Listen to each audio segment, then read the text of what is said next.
Hoje eu quero dar uma catequese para falar de um tema com a mais profundidade. A catequese de hoje vamos falar da nossa semelhança a Deus. O próprio Jesus, o próprio Deus falou para falar na palavra que Ele fez nós a sua semelhança. Então Deus disse: façamos o homem a nossa imagem e semelhança.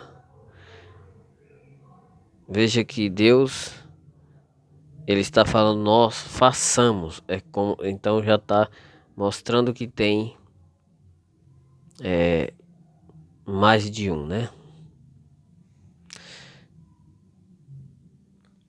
Façamos o homem a nossa semelhança, imagem e semelhança, que ele reine sobre os peixes do mar, sobre as aves do céu, sobre os animais domésticos, sobre toda a terra e sobre todos os répteis que se arrastam sobre a terra.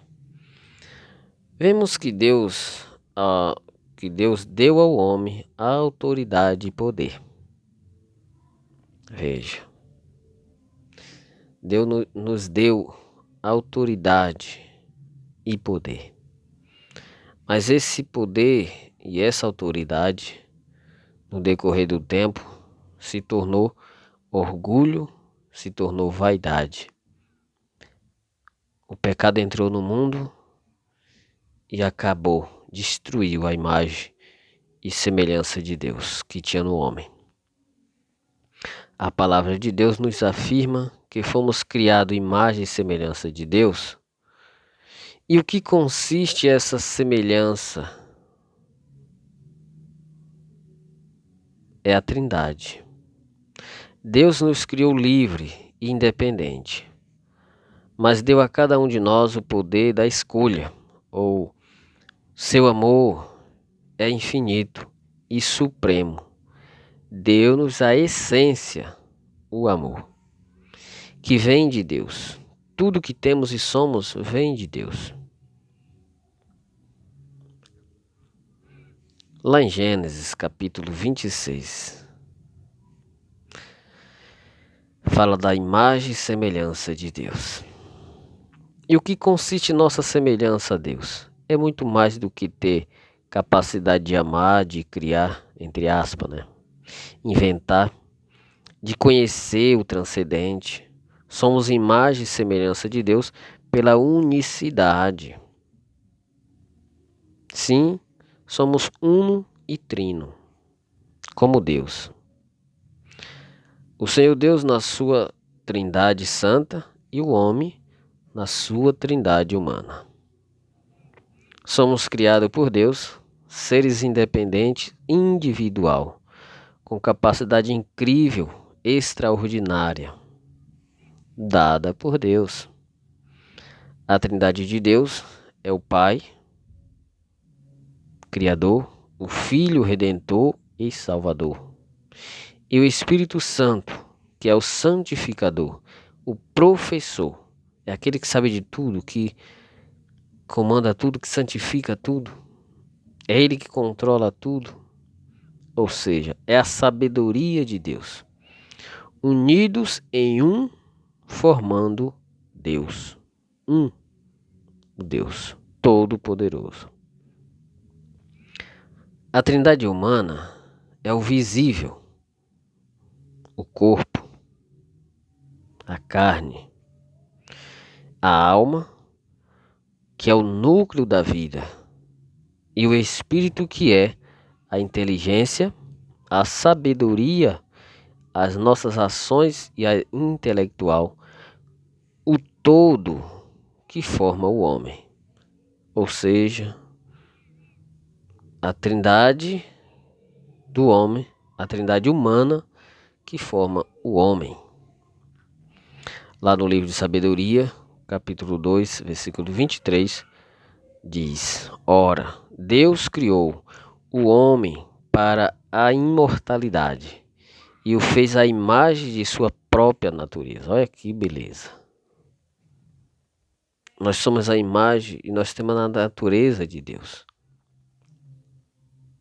Mas o homem, com sua liberdade, com seu livre-arbítrio, acabou manchando e quebrando essa aliança.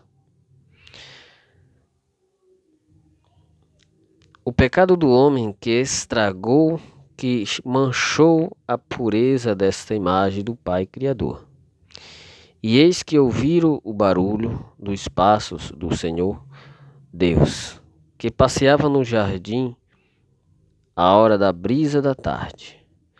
O homem e a sua mulher esconderam-se da face do Senhor Deus, no meio das árvores do jardim. Gênesis, capítulo 3, versículo 8. Isso foi Jesus. Deus andava no jardim. Deus andava na sua pureza do homem antes do pecado. Deus visitava a sua criação. Ele andava e vinha bater papo com Adão, né? Na brisa da tarde. Mas a partir do momento que Adão pecou, essa aliança que foi quebrada. Criou-se um véu. E aí nunca mais tivemos a graça de ver Deus, apenas sentir pelo Espírito. O Senhor Deus disse: quem te revelou que estava nu? Teria tu porventura comido do fruto da árvore que eu tinha havido proibir de comer? Gênesis 3:11. Vemos que pela desobediência a Deus, pela enganação de Satanás e curiosidade do homem, ele pecou. A morte entrou no mundo. E que morte é essa? A morte da alma. Mas essa morte é que separa de Deus. Para Deus é vida, mas para o pecado é morte. A alma é a vítima, é a mais frágil do homem. Jesus, por isso que Jesus é a alma de Deus, a alma do Criador, o Pai. Por isso foi a vítima do sacrifício orquestrado pelo Pai e pela sabedoria, o Espírito Santo.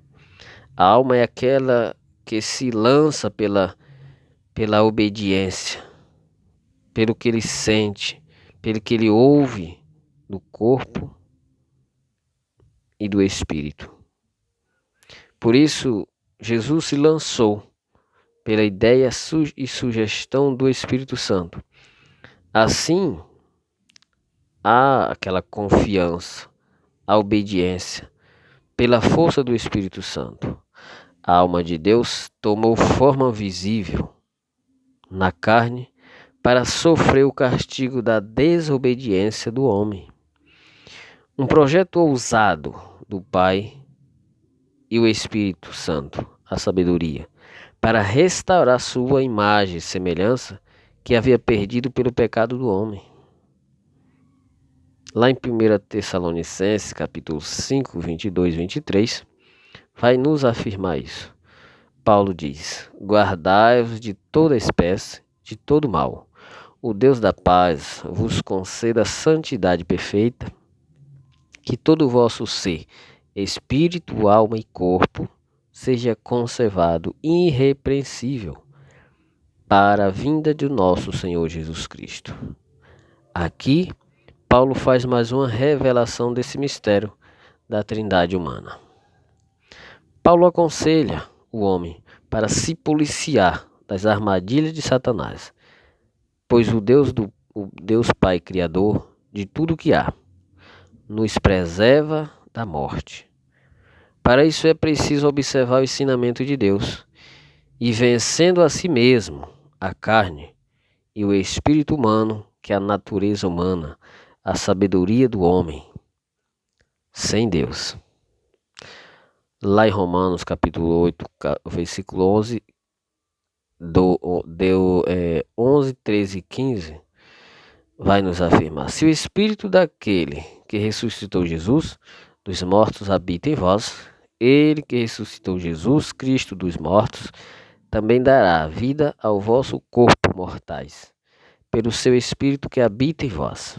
De fato, se viverdes segundo a carne, haveis de morrer, mas se pelo Espírito mortificardes as obras da carne, e vivereis. Veja, se nós praticarmos coisas que vêm da carne, nós vamos morrer. Mas se buscar as coisas do alto, nós vamos viver.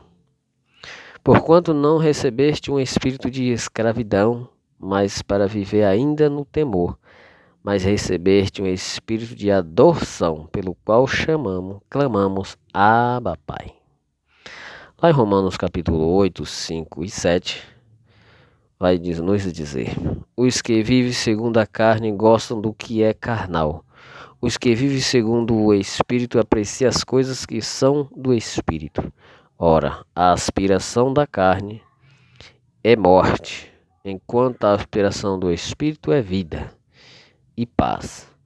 Porque o desejo da carne é hostil a Deus, pois a carne não se submete à lei de Deus, e nem pode. A alma é o bem mais precioso, é uma joia que é disputada tanto por Deus quanto por Satanás. É o núcleo da vida do homem. Por isso Satanás joga pesado e sujo para ter posse, para possuir. Mas Deus é amor e misericórdia. Usa seus meios para não perder seu filho. É uma disputa acirrada, como diz Paulo. É uma luta espiritual, não é uma luta carnal. Deus instituiu o batismo para a regeneração da alma do homem. É pelo batismo que o homem se torna filho de Deus. O nosso nome é escrito no livro da vida. Nós se tornamos co-herdeiro do céu, pelos méritos de Cristo na cruz. Nós se tornamos co-herdeiro. Nós só vamos se tornar herdeiro se nós sermos fiel até o fim. É como se fosse um pré-contrato de herança. Só termos posse se formos fiel até o fim. Porque sem o batismo, vivemos como criatura. O batismo apaga a mancha do pecado original. Assim fica a pergunta: por que se o batismo apaga o pecado original, todo está salvo? Não é bem assim. Porque o batismo te dá a garantia de salvação, mas depende do nosso caminhar durante a nossa vida. Porque o batismo não nos obriga a seguir Jesus. O batismo nos dá uma oportunidade de salvação. Cabe a nossa obediência, cabe a nossa vivência durante o nosso peregrinar nesta terra. Porque Deus nos criou livre e independente. O pecado foi condenado na carne, por isso somos tentados a todo instante a vivermos segundo a carne, os nossos desejos humanos e carnais. O pecado mancha a alma pela desobediência a Deus. A pureza que foi restituída pelo batismo fica maculado novamente. É através do batismo que o espírito humano, a natureza humana, é religada à natureza divina. O homem recebe de Deus a centelha divina. Recebe essa centelha para a salvação eterna. Por isso, o Senhor já disse: todo aquele que crê e for batizado será salvo. Quem não crê será condenado. Esse crer significa também obedecer. É igual a obedecer. Né? Sabe que tem um Deus, já viu falar, mas não observa seus mandamentos? A salvação consiste em obediência, a observância de suas leis, a lei do amor. Se eu fizer a vontade de Deus, é sinal que o Espírito Santo está agindo em mim. Mas se eu faço a vontade da carne, se faço a minha própria vontade, é sinal que o Espírito Santo não está agindo em mim. O batismo te dá a oportunidade de ser salvo, mas não te obriga a seguir a Deus, porque somos livres. Somos livres. Deus deu ao homem o livre-arbítrio. Jesus já disse: há dois caminhos a seguir, o largo e o estreito, né? Quer seguir a mim? Pegue a sua cruz, renuncie a si mesmo e segue-me. Essa é a liberdade. Temos que seguir a Cristo por amor e não por medo. Nós temos que seguir a Cristo por querer ser de Deus. Não se esqueça que meus seguidores serão presos, perseguidos e até mortos. Deve ser por isso que muitos não querem seguir. Mas tem uma promessa que ele diz: quem resistir até o fim receberá a coroa da vida, a coroa da vitória, a vida eterna. Por isso, não podemos permitir que as coisas deste mundo nos atrapalhem a vida com Deus. O batismo nos dá a garantia de salvação. Todo aquele que é batizado na Igreja Católica, todos os batizados que recebeu o batismo da Igreja Católica, ele é católico. Ele nunca deixou de ser católico. Ele recebeu a marca de Cristo na alma. Ele é marcado. Mas se ele renega, se ele renuncia, se ele deixa de crer, ele é como se o nosso nome fosse se arriscando lá do livro. O nosso pecado vai cobrindo o nome lá do livro, vai riscando, apagando. Por isso a igreja tem o sacramento da confissão. Quando a gente peca e reconhece os nossos pecados e busca essa confissão, busca esse encontro com Deus, aquele nosso nome se reacende de novo e se tornamos ali filho de Deus. Nós se tornamos puro pelo sacramento da confissão.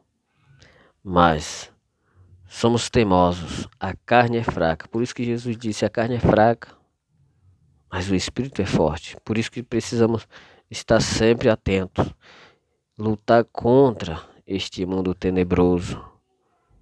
E nós não lutamos sozinhos. Precisamos pedir a força de Deus, porque nós somos fracos, nós somos falhos. Não conseguimos sozinhos. Temos que pedir a Deus: vem Espírito Santo e renova a face da terra. Eu peço ao Espírito Santo que ilumine o nosso coração e nos dê força, coragem e sabedoria para caminhar neste mundo que vivemos. Pedimos a Deus, pela força do Pai, do Filho e do Espírito Santo, essa fé, essa força, essa coragem. Que assim seja. Que Maria Santíssima nos ajude a caminhar, a peregrinar nesta vida terrena, para que um dia alcançamos a vida eterna. Amém? Amém.